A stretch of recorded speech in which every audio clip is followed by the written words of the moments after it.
Guys അപ്പോൾ ഇന്നത്തെ trip വീണ്ടും സ്റ്റാർട്ട് ചെയ്യാണ് കേട്ടോ. അപ്പോൾ കാലത്ത് ഞങ്ങൾ എണീച്ചു. അപ്പോൾ ബ്രേക്ക്ഫാസ്റ്റൊക്കെ കഴിച്ചു കേട്ടോ. ഇങ്ങനെ ഈ 3 ടെൻറ്റിലൊക്കെ ഞങ്ങൾ കടന്നത്. ഇന്നലെ തണുപ്പൊക്കെ ഉണ്ടായിരുന്നു, പക്ഷേ സ്ലിപ്പിംഗ് ബാഗുള്ളതുകൊണ്ട് അധികം കുഴപ്പമൊന്നും ഉണ്ടായില്ല കേട്ടോ. അത് സ്നോ ഒന്നും പെയ്തില്ല. സ്നോ ഒക്കെ പെയ്യുകയാണെങ്കിൽ ചിലപ്പോൾ നമുക്ക് ട്രക്കിങ്ങിനൊക്കെ പോകാൻ പറ്റില്ല, തിരിച്ച് പോകേണ്ടി വരും. അപ്പോൾ അതുകൊണ്ട് സ്നോ അധികം പെയ്യാതെ ഇരിക്കുന്നതാണ് ഏറ്റവും ബെറ്റർ.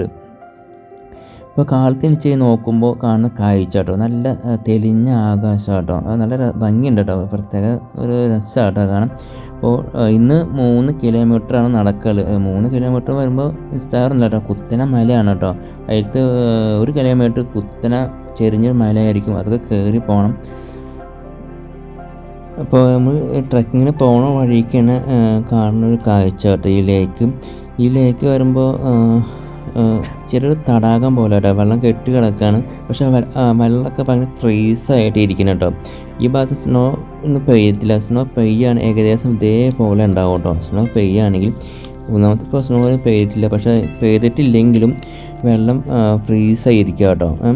ഇന്നലെ 2 പേരോട്ട് ഈ വെള്ളത്തിൽ ഇറങ്ങിയിട്ട് വീണു എന്നൊക്കെ പറയുന്നത് കേട്ടിട്ടുണ്ട്. പക്ഷേ അവിടെ ഉടൻ തന്നെ താഴേക്ക് കൊണ്ടുപോയി. കാരണം ഇത് കാണുമ്പോൾ നിസ്സാരമായിട്ട് തോന്നും, പക്ഷേ ഫ്രീസായിരിക്കും. ചിലപ്പോൾ എപ്പോഴാണ് പൊട്ടി ഉള്ളിലേക്ക് പോകുകയെന്ന് പറയാൻ പറ്റില്ല. കാരണം അവരൊക്കെ നല്ല ആഴമുള്ള ഭാഗങ്ങളാണ്.